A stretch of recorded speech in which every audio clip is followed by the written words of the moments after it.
कराची मुर्तज़ा वहाब ने कहा है कि पाक चाइना दोस्ती शहीद जुल्फ़िकार अली भुट्टो के दौर में हमाले की बुलंदी तक पहुंच गई थी। ये बात उन्होंने पाक चाइना फ्रेंडशिप पार्क में ओपन एयर गेम की तकरीब से खिताब करते हुए कही। शहीद जुल्फ़िकार अली भुट्टो साहब के दौर में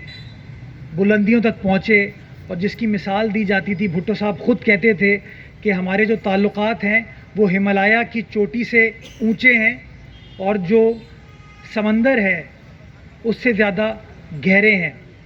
और मैं समझता हूँ कि भुट्टो साहब के बाद मोहतरमा बेनज़ीर भुट्टो ने, आसिफ अली ज़रदारी ने इन ताल्लुकात को आगे लेकर चले और अब बिलावल भुट्टो ज़रदारी साहब इन ताल्लुकात को आगे लेकर चल रहे हैं। मैं ये समझता हूँ जो विज़न था पाकिस्तान पीपल्स पार्टी की लीडरशिप का चाइना पाकिस्तान इकनॉमिक कॉरिडोर के हवाले से, वो पाकिस्तान के लिए एक अहम संग मील साबित हुआ, जिसके लिए मैं बहैसियत शहरी के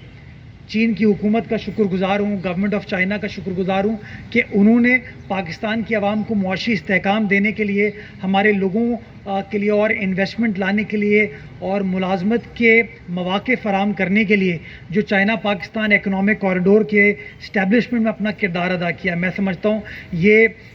इस बात की दलील है कि जो ताल्लुकात हैं पाकिस्तान और चीन के वो मज़ीद मुस्तहकम हो रहे हैं और अब हमारे इकनॉमिक लिंकेजेस हैं, हमारे मुआशी जो इंटरेस्ट हैं वो आपके साथ जुड़े हुए हैं और आपके मुआशी इंटरेस्ट इस वार्म वाटर के ज़रिए पाकिस्तान के साथ मुंसलक है। इंशाअल्लाह मिलकर इन तमाम चीज़ों को हम लोग फुलफ़िल करेंगे और जो टारगेट है कि लोगों की खिदमत की जा सके उस टारगेट को हम आगे लेकर चलेंगे।